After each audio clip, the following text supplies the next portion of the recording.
The mother-in-law, a story of love, stubbornness, and family. Abby and her daily pay. Chisom was not the kind of girl who sat around waiting for life to happen to her. Every morning, before the sun had fully risen over the red rooftops of Ngwo, a small community on the outskirts of Enugu, she was already on her feet, tying her wrapper and preparing herself for whatever work the day would bring. She was 24 years old, slim but strong, with a round face that broke easily into a wide smile. Her mother had died when she was young, and her father, a quiet man named Akane, had done his best to raise her alongside her two younger siblings. They were not rich. They were not poor in the way that people go to bed hungry, but they were the kind of poor where you think carefully before spending any money, where you count your change twice, and where every naira has a purpose.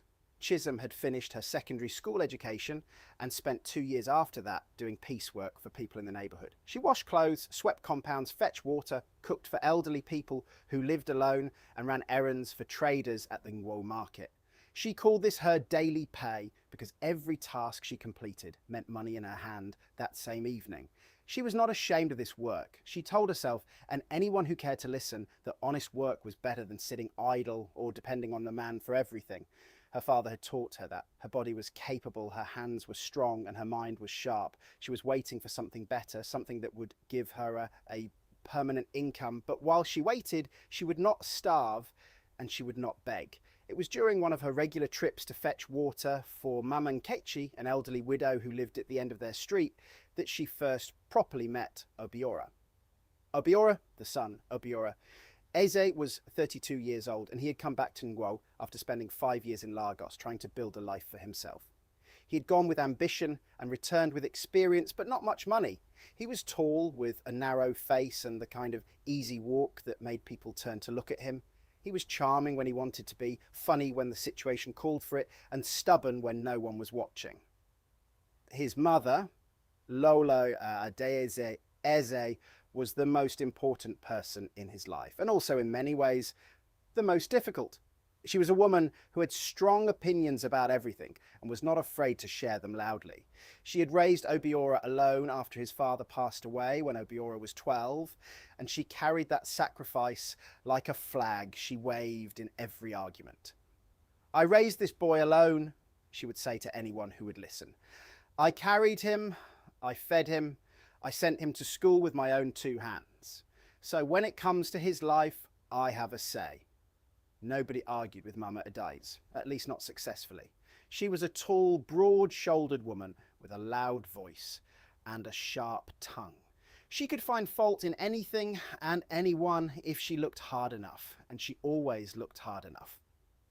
Obiora knew his mother's nature. He had grown up with it.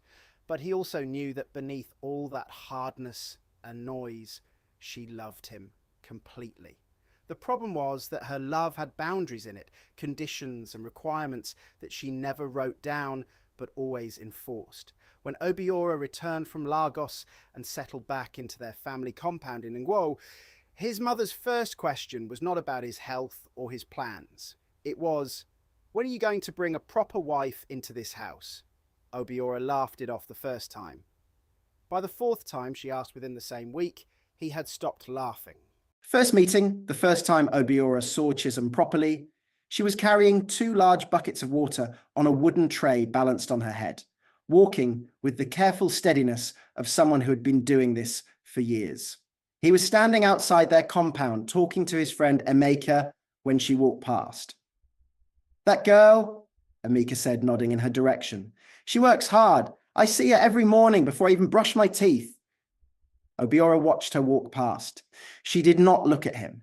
She was focused entirely on her task, her eyes forward, her steps even and careful. "What is her name?" Obiora asked. "Chisom. Her father is Eken, the one who used to repair bicycles near the market. Good family, not wealthy, but good." Obiora said nothing else, but he watched her until she turned the corner. The second time they met was 3 days later. Chisom had just finished sweeping Mama Nkechi's compound and was counting the money the old woman had given her, making sure it was correct. Obiora happened to be walking past on his way to the market. "You count money very carefully," he said, stopping. Chisom looked up. She recognized him as Lolo Adaeze's son, the one who had just come back from Lagos. "It is my money," she said simply. "I worked for it. Of course, I count it carefully." He laughed. Something about her directness surprised him. Most girls in the neighborhood, when they spoke to him, were shy or trying to impress. This one just stated facts. "My name is Obiora," he said. "I know who you are," she replied. "You are Lolo Adaeze's son." "Yes, and you are Chisom, Ekene's daughter." She nodded and finished counting her money, then tucked it into the small purse she kept inside her blouse. "Is there something you want?" she asked. "Nothing," he said. "I was just talking." "Okay," she said, picked up her bucket and walked away.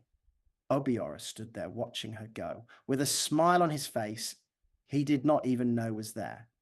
Mama Adaeze and her opinions. While Obiora was slowly finding reasons to walk past certain streets more often, his mother was busy with her own project. Mama Adaeze had decided that it was time for her son to get married, and she had also decided that she would be the one to choose the right woman. She had a list in her head, not written anywhere, but clear as anything. The woman had to be from Enugu state, preferably from their local government. She had to be from a family Mama Adaeze knew and respected.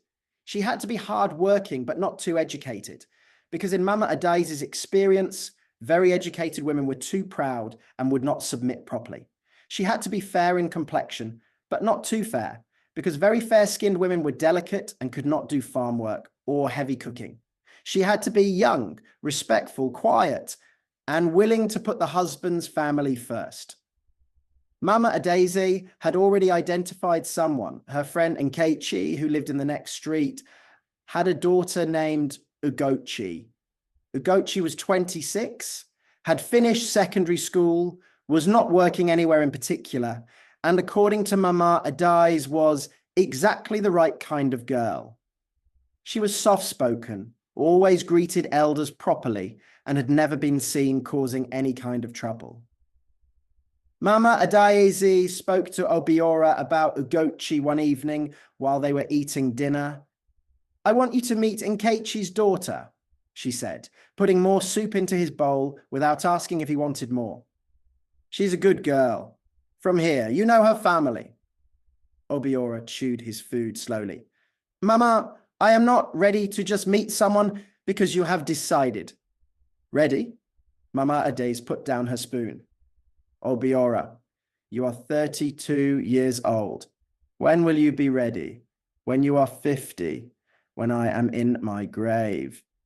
"Mama, I am not asking you to marry her tomorrow. I am asking you to meet her, see her, talk to her. What is wrong with that?" Obiora said nothing.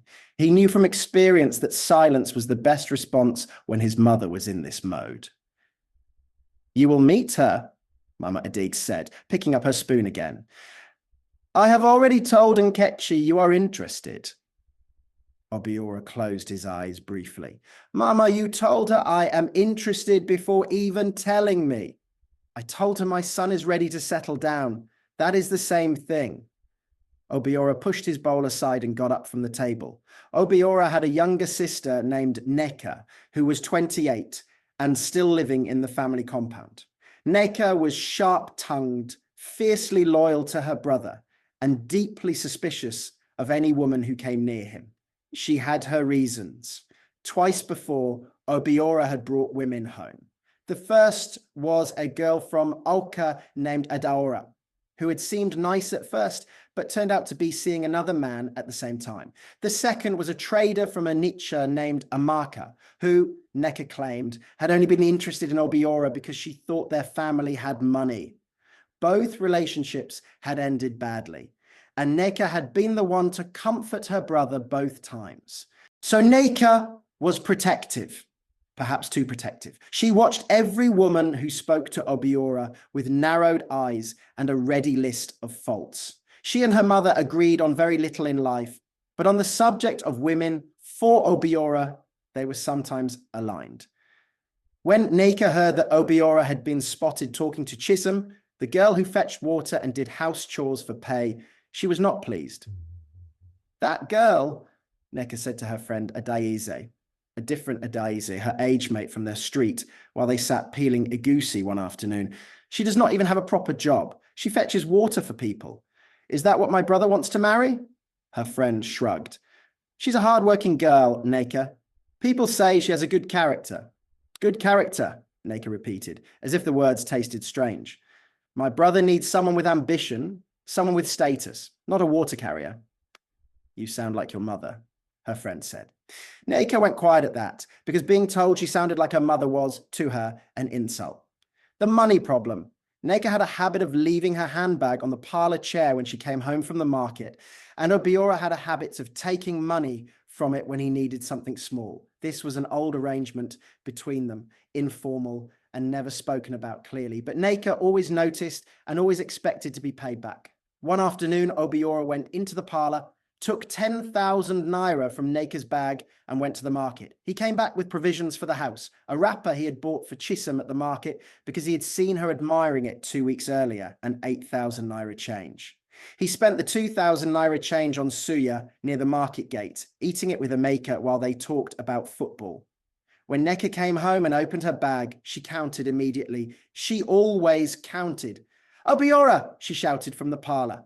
He appeared at the doorway with the calm face of someone who had expected this call. Sister, you took 10,000 from my bag. I took some money, yes. I will replace it. Where is the change? You spent 8,000 on what exactly? And the other 2,000? I bought things for the house, Nimi said. Mama asked me to get provisions. I did not ask you to get anything, Mama Adaeze said from the kitchen, without even coming into the parlour. Neka pointed at her brother. You used my money to buy something for that girl. Do not lie to me. I heard you were in the market and I heard you bought clothes for Chisom. Obiora's expression shifted slightly. The cloth was not expensive. That is not the point. Neka's voice went up 2 levels. My own money. You went into my bag without asking, and you used my money to buy gifts for a girl you are chasing. Obiora, this is not okay. Where is my 2,000 changes? He put his hand in his pocket slowly. I ate suya. Neka stared at him. Then she laughed, but it was not the happy kind of laugh. It was the kind that comes out when something is so unbelievable that your body does not know how else to respond. You ate a suya with my change, she said. Emeka was there. I could not eat alone. Give me my money, every kobo, the 10,000 plus the 2,000. I will pay you back. Now, Obiora. Their argument continued for 30 minutes, going in circles the way money arguments in families always do, with each person adding more layers until the original amount was almost forgotten underneath all the emotion. Mama Adaeze came close to them at some point, not to settle it, but to take Neka's side. This is what happens when a man has no wife, Mama Adaeze announced to no one in particular. He runs around doing nonsense and stealing from his sister. I did not steal, Obiora said. What do you call taking money without asking? Borrowing without permission? Obiora walked out of the house. This was also something he did often. Chisom's closest friend was a girl named Adaku, who had grown up 3 houses away from her. Adaku was a year older, louder, quicker to laugh, and much quicker to anger. She worked as a hair braider in a small salon near the Ngwo market junction and spent most of her free time with Chisom. Adaku was the first person Chisom talked about Obiora. They were sitting in Adaku's room one evening, eating boiled ground nuts from a newspaper cone when Chisom mentioned that Obiora had been passing by more often than before. More often, Adaku repeated, looking at her friend sideways. What does more often mean? Every day? Twice a day? Chisom smiled in spite of herself. He always has something to say. Yesterday, he said, my steps have changed. Your steps have changed, Adaku said slowly, as if tasting the words. The man is looking at your backside and calling it poetry. Chisom threw a ground nut at her. It is not like that. It is exactly like that. Does he know you are interested? I did not say I am interested. Adaku looked at her friend with the particular look she used when she was being patient with someone who was not being honest with themselves. Chisom, I did not say I am not interested either, Chisom said quietly. Adaku leaned back on her pillow. I have heard things about that family. The mother, Lolo Adaeze, is not easy. She has chased away girls before, 3 girls from this area alone. She rejects everyone. Every mother wants the best for her son. There is wanting the best, and there is being a wicked person. I heard she once poured water on a girl who came to the house, water from head to toe. Chisom did not respond to that. She focused on her groundnuts. I am not saying don't pursue it, Adaku continued. I am saying open your eyes. That compound is not a simple place. Chisom nodded slowly. I know, she said. But Obiora himself is a good man. The man may be good, Adaku said. It is the household that is the problem. The first rejection, Obiora brought Chisom home for the first time on a Tuesday afternoon. He had told her to dress simply, not to overthink it, just come and meet his family. Chisom wore a clean blue Ankara blouse with a matching skirt, tied her hair neatly, and carried herself with quiet confidence. The compound was clean, and the mango tree at the entrance was heavy with unripe fruit. Chisom noticed these things because she noticed everything. It was a habit she had developed growing up without much, learning to read environments quickly. Mama Adaeze was sitting on a low wooden chair in front of the house when they arrived. She looked at Chisom from her feet upward with the slow, deliberate assessment of someone inspecting goods at the market. Obiora made the introduction. Mama, this is Chisom, the daughter of Ikene. Chisom bent her knee respectfully. Good afternoon, Ma. Mama Adaeze said nothing for a moment. Then she said, Ikene, the man who used to repair bicycles. Yes, Ma, Chisom said. Mama Adaeze made a sound in her throat. It was not an agreement or disagreement. It was just a sound that said she had heard and was now processing. Come inside, Mama Adaeze said, standing and going inside. She did not say it warmly. She said it the way you tell someone to come inside when you have things to say that should not be said in the open air. Inside, Mama Adaeze sat across from Chisom and began asking questions. Where did she finish school? What work did she do? Did she know how to cook properly? Could she go to the farm? Did her family have any history of illness?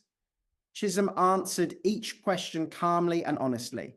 She'd finished secondary school. She did various work for people in the community. Yes, she could cook. Her father was in good health. Mama Adaeze then said, without any softening, I know your family. They are not wealthy. Your father has a bad leg. Your mother died. You've been doing housework for people to survive. Is that the kind of person my son should bring into this family? Chisom felt the sting of each word, but kept her face still. Ma, with respect, I have never been lazy. Whatever I've done, I did it with my own hands. Hard work is good, Mama Adaeze said, but I want more than hard work for my son. Obiora, who had been sitting quietly, said, Mama, enough. Mama Adaeze looked at her son. I am talking.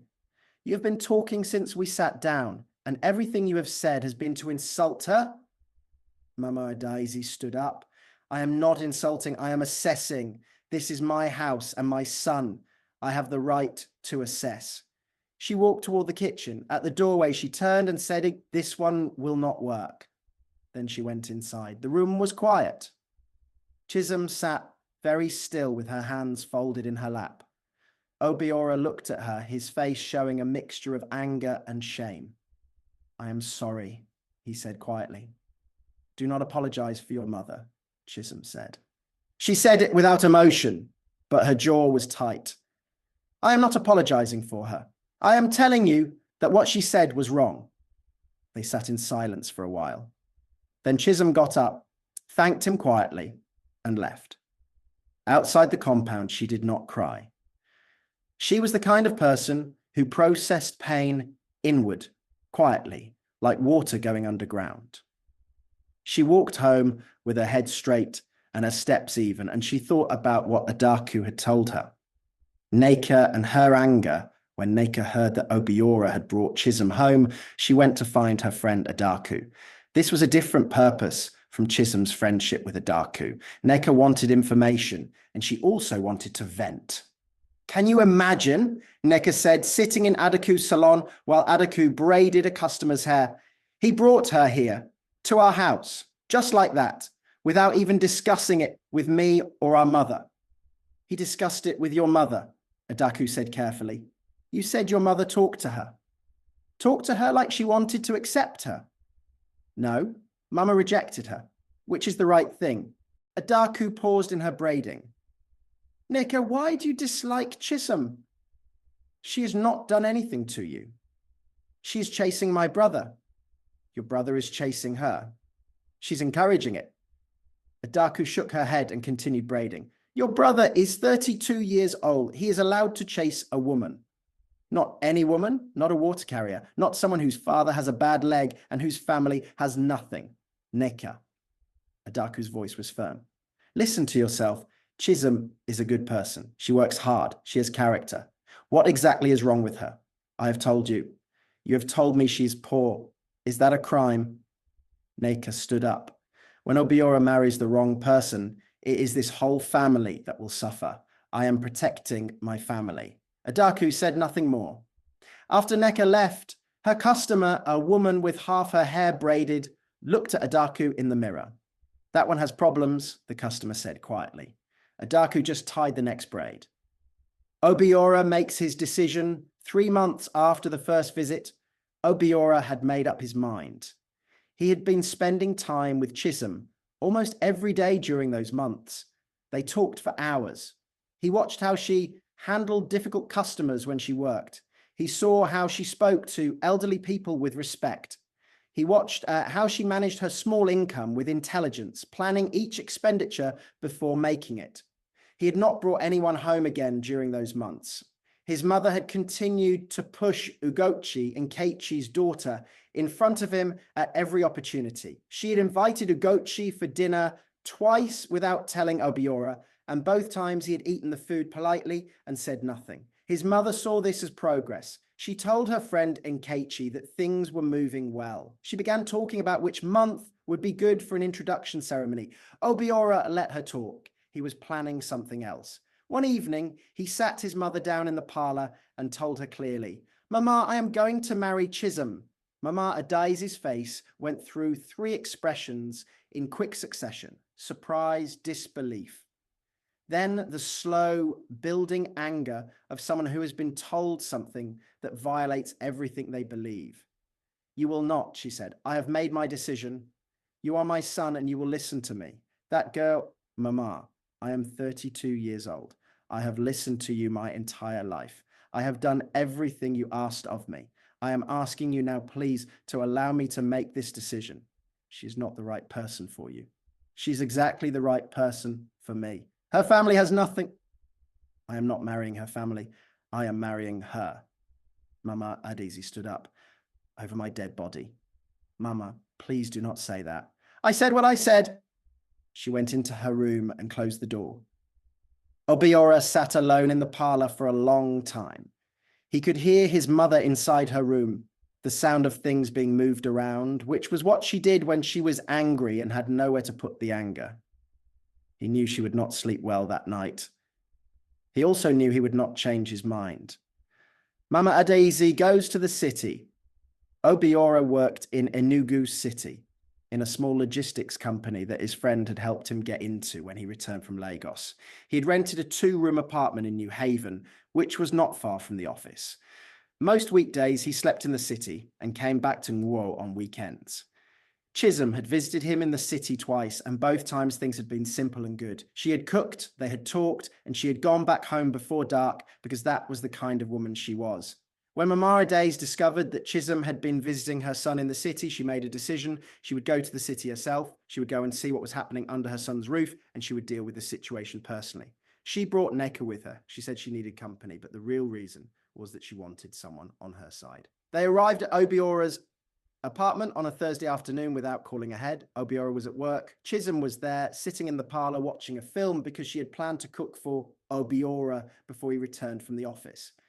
When Mama Adaeze knocked and Chisom opened the door, both women stared at each other. Mama Adaeze walked in without being invited to sit down. She looked around the apartment slowly, taking in every detail: the kitchen, the parlour, the television. She looked at Chisom's belongings on the table. "So this is where you have been?" Mama Adaeze said. Chisom greeted her respectfully. "Good afternoon, Ma. Please sit down. Can I get you something to drink?"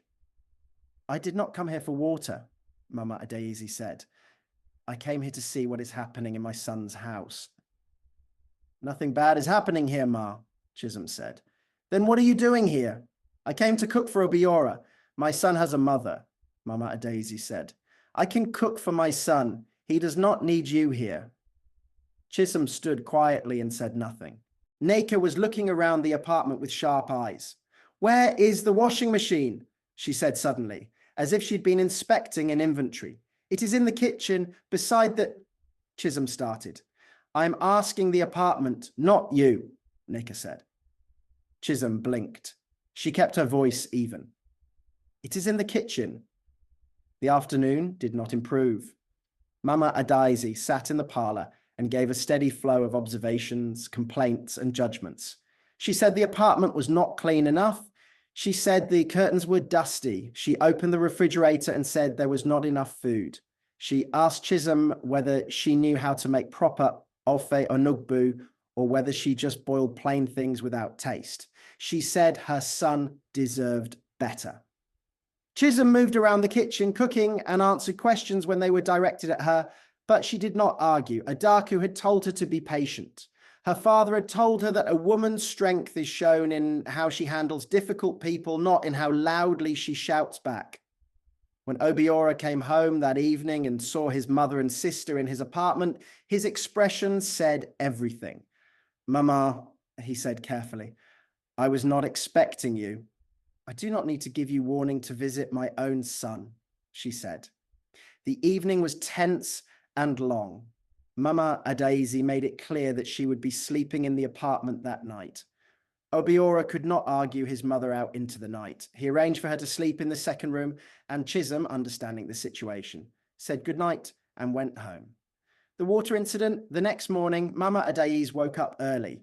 She began to make noise in the kitchen before Obiora was even awake, moving things around, rearranging pots, making it clear she was in charge. When Chisom came back later that morning, she knocked and entered to find Mama Adaeze sitting in the parlour like a queen who had taken permanent residence. Neka was braiding her mother's hair. Chisom greeted both of them and went into the kitchen to continue what she had started the day before. She was preparing a pot of soup. Mama Adaeze called to Neka quietly, and they whispered for a moment. Then Mama Adaeze asked Chisom to fetch her a bucket of water from the bathroom. Chisom brought it. Mama Adaeze looked at the bucket. "Is this full?" "Yes, Ma." "Go and pour it away and bring a fresh one." Chisom looked at the bucket. It was clean and full. She said nothing and went to pour it away and bring another. This happened 3 times. On the 4th time, Chisom brought the bucket and set it down. Mama Adaeze looked at it and said, "Go and bring another one. This one is not enough." Chisom straightened up. In a quiet, respectful voice, she said, "Ma, the bucket is full. There is nothing more that can fit inside it." Mama Adaeze looked at her with narrow eyes. "Are you talking back to me?" "I am explaining," Chisom said. "The bucket is full." The argument that followed was sharp and short. Mama Adaeze stood up and poured the entire bucket of water on Chisom from her head to her feet, drenching her completely. Chisom stood there dripping, her brown clothes soaked through, water running down her face. She did not shout. She did not cry.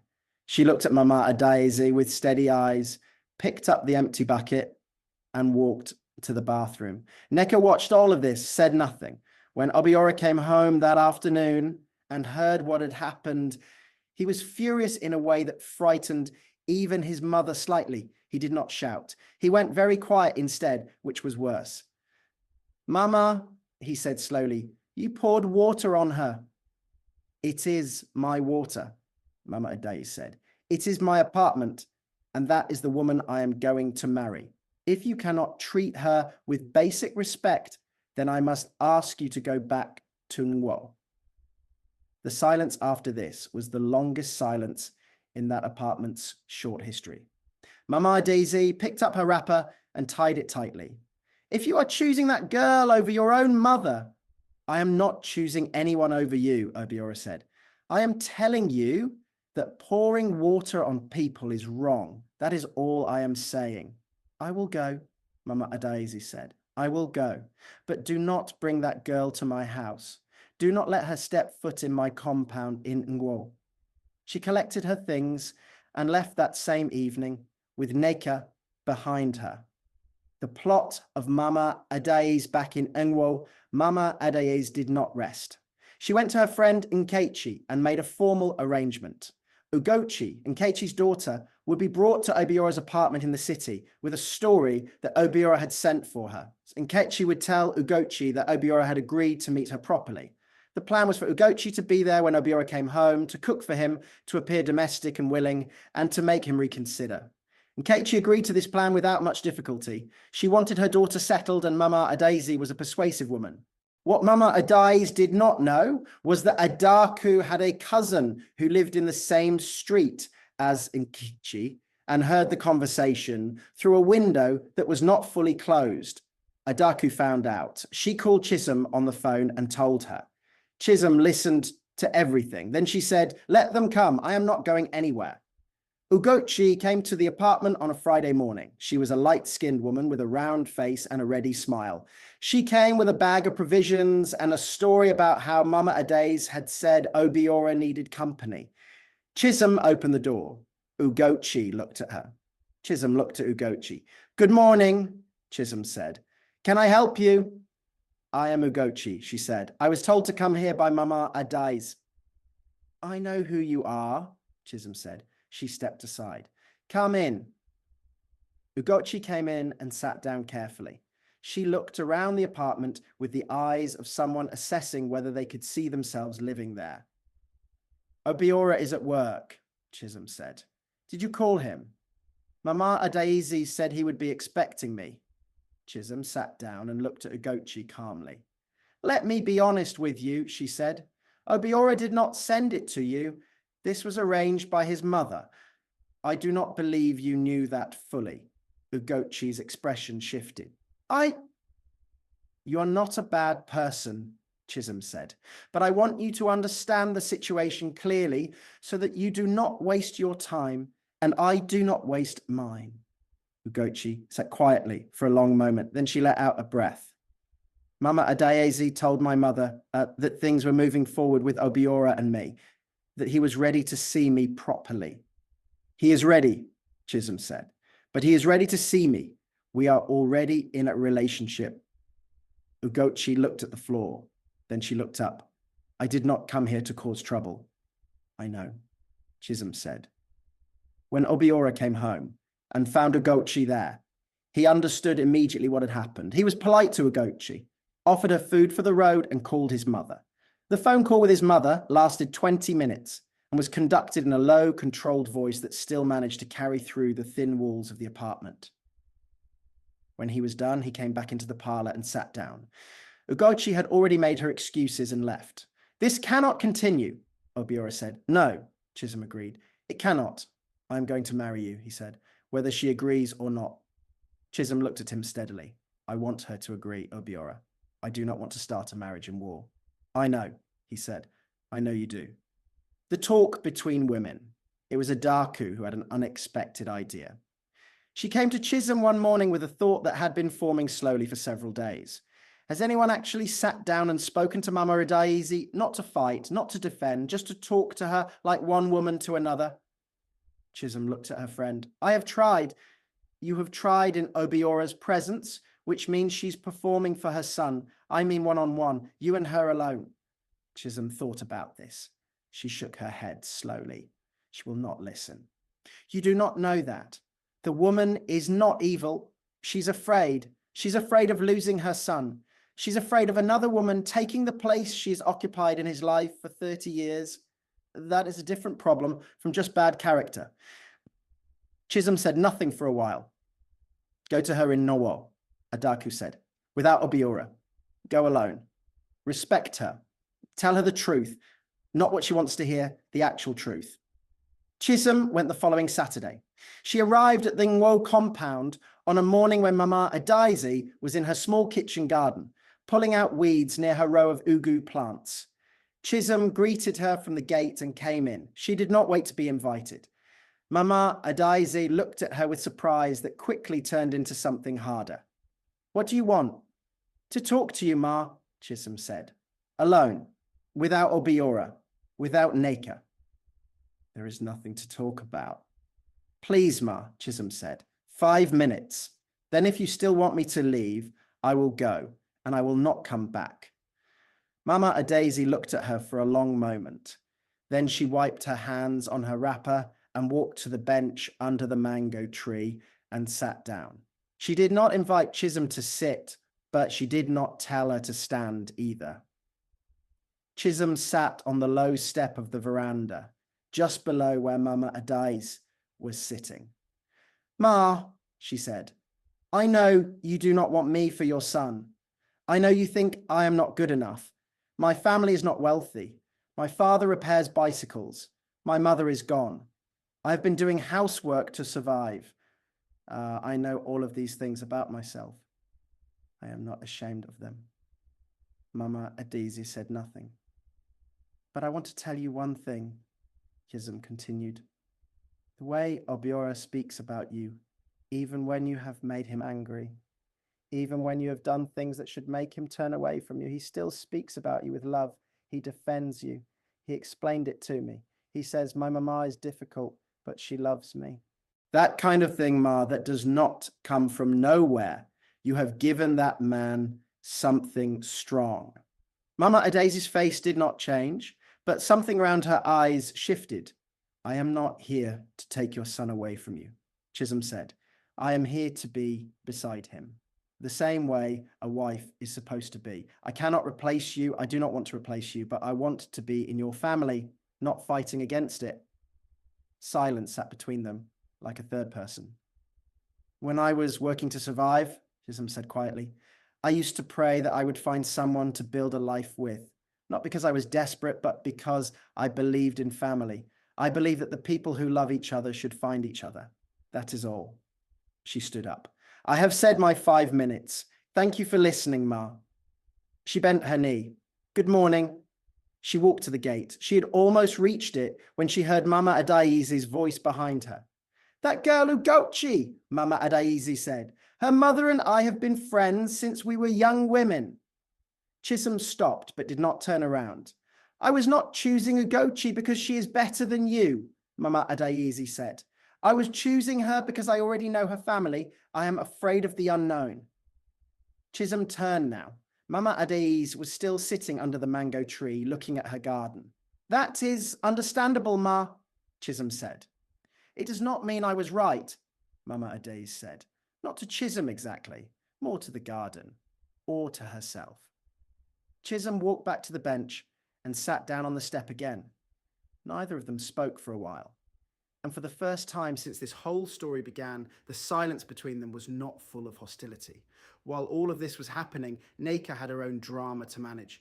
A man named Chukwuemeka had been making advances toward her for several months. He was a mechanic from the next street, tall and broad, with an easy laugh and calloused hands. Neka had been dismissing him consistently, partly because she did not think a mechanic was the right kind of man for her, and partly because she was too busy in everybody else's business to deal with her own. Obiora had told her once, in the middle of one of their arguments about Chisom, Sister, while you are worrying about who I am marrying, your own life is moving past you. Get a man. Any man, tall or short, as long as he is a good person. Leave this compound. Build your own home. Neka had been furious at the time, but at night, when the house was quiet and she lay in her room listening to the tree outside her window, she thought about what her brother had said. She was 28. She'd refused 3 men in the past 2 years, each one dismissed for reasons that now seemed smaller than they had at the time. Chukwuemeka was persistent and patient. He brought her things occasionally, not expensive things, but thoughtful ones.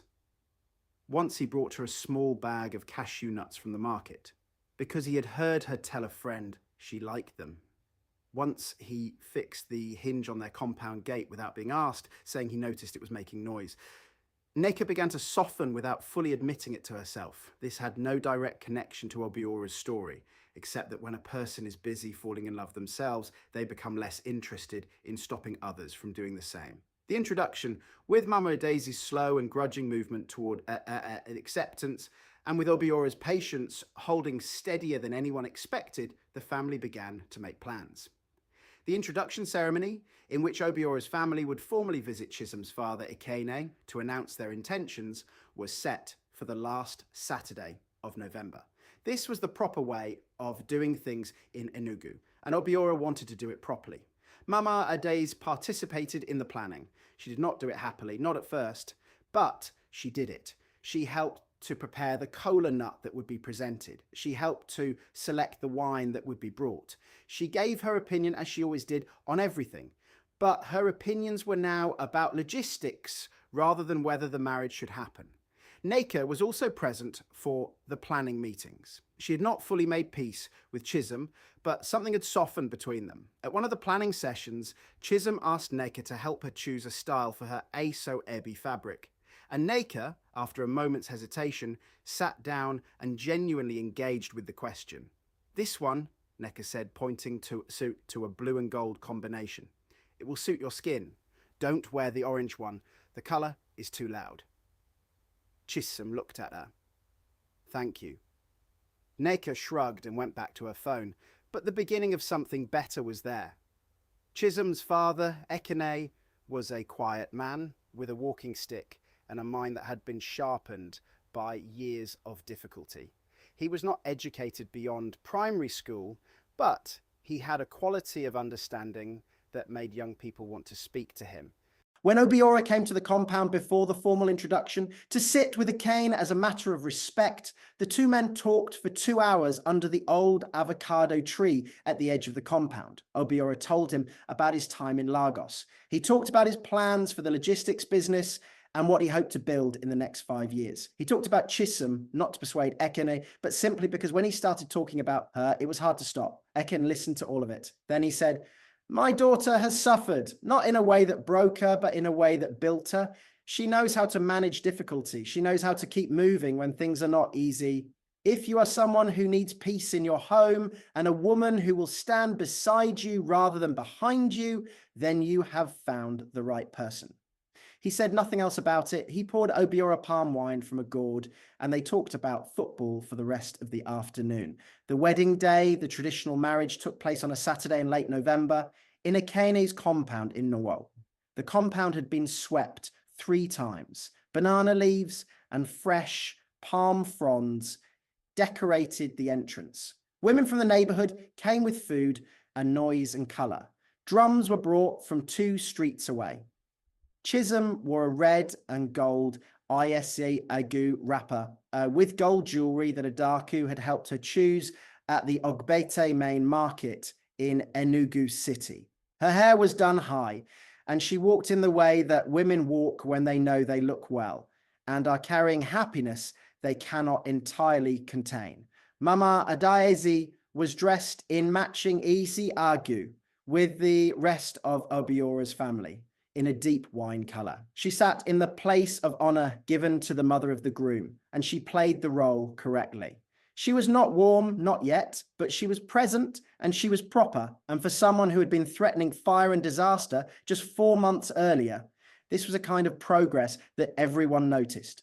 When the ceremony reached the moment where Chisom carried a cup of palm wine through the crowd to find her groom and give it to him, the whole compound went quiet in that particular way that traditional wedding crowds go quiet, holding breath and smiling. Chisom walked through the crowd slowly, her eyes moving, playing the game that the ceremony requires. She passed men who put up their hands. She passed old uncles who made hopeful faces. She passed Obiora's friends who waved at her. Then she found him. He was not hiding particularly well. He was standing near the back with a maker, grinning. She went to him and presented the wine. He took it, drank it, and the compound exploded. Mama Adaeze clapped. It was not a wild clap. It was the measured clap of a woman who had decided to accept what was happening and was beginning slowly to mean it. Adaku cried. She said later she was not crying, that she had dust in her eye, but everyone could see the tears on her face and nobody argued with her. After everything, 2 months after the wedding, things in the Ease household had not become perfect because that is not how families work. Mama Adaeze still had opinions. She still expressed them. She still arrived at the apartment in New Haven without calling first. She still rearranged things in the kitchen and told Chisom that her soup needed more crayfish. But she came now with food wrapped in cellophane, items from the market she had bought because she thought they would be useful. She came and sat in the parlour and watched her stories on the television and allowed Chisom to sit beside her. And sometimes when something funny happened on the screen, they both laughed at the same time without thinking about it. Neka had by this point said yes to Chukwuemeka. Not enthusiastically, not with speeches, but quietly one evening when he asked again, and she decided that she was done saying no. They were building something slow and real, and it suited both of them. Chisom continued some of her small work, not fetching water or sweeping compounds anymore, but she'd started helping a woman who ran a small catering business near the Ngwo market. She was learning the trade, keeping her own earnings separate, planning for something of her own eventually. Obiora watched his wife and thought about how close he had come to letting his mother's fear shape his life in the wrong direction. He thought about it sometimes in the evenings when he sat in the parlour with Chisom and they ate together quietly, the television low, the window letting in the sound of the Ngwo evening, children calling out to each other in the compound below, a bicycle bell ringing somewhere, and the ordinary music of life that surrounds you when you have finally come home. Epilogue. What it was all about. If you had asked Mama Adaeze in December when the year was ending and she was sitting under the mango tree in the Ngwo compound shelling egusi with Chisom beside her, what had changed between them? She would have said nothing had changed. She would have said this with a slight tightening of her lips that was not quite a smile, but was close to one. And Chisom, shelling egusi beside her, knowing by now how to read the language of this woman who was now her mother-in-law, would have looked at those almost smiling lips and understood everything that was not being said. Some people do not know how to apologize. Some people do not know how to admit they were wrong, but they know how to sit beside you and shell egusi in the morning sun. They know how to hand you the better part of the kola nut at the ceremony. They know how to say your name without contempt in it quietly to their friend at the market. My son's wife, she is managing. Yes, she is not bad. Not bad. From Mama Adaeze, this was everything. And Chisom, who had carried water buckets and counted her daily pay in the streets of Ngwo, who had been assessed and dismissed and drenched and doubted, took that not bad and held it lightly without too much triumph, without holding it against anyone, and moved forward the way she had always moved forward, one steady step at a time. The end of the story. Thanks for watching. Please subscribe to this channel for more content like this. Make sure you drop your comment and share your thoughts with us. Thanks.